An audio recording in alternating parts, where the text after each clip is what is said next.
আপনাকে যদি কেউ জাদু করে থাকে, কেউ ক্ষতি করে থাকে, কেউ বান টোনা করে থাকে, তাহলে স্ক্রিনে দেওয়া নকশাটি আপনি একটা সাদা কাগজে মেশকো জাফরান কালি অথবা লাল কালির বল পেন দিয়ে লিখবেন।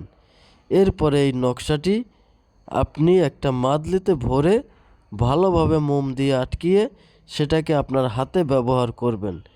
দেখবেন যদি কেউ আপনাকে কোনো জাদুটোনা বান করে থাকে, সেটা কেটে যাবে, সেটা ধ্বংস হয়ে যাবে, সেটা নষ্ট হয়ে যাবে।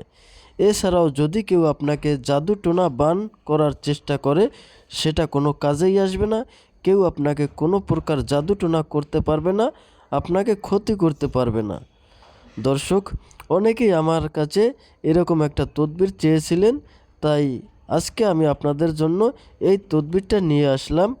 অবশ্যই আপনারা ভিডিওটি শেয়ার করে অন্যকে দেখার সুযোগ করে দিবেন। ধন্যবাদ সকলকে। ভালো থাকবেন, সুস্থ থাকবেন। আসসালামু আলাইকুম।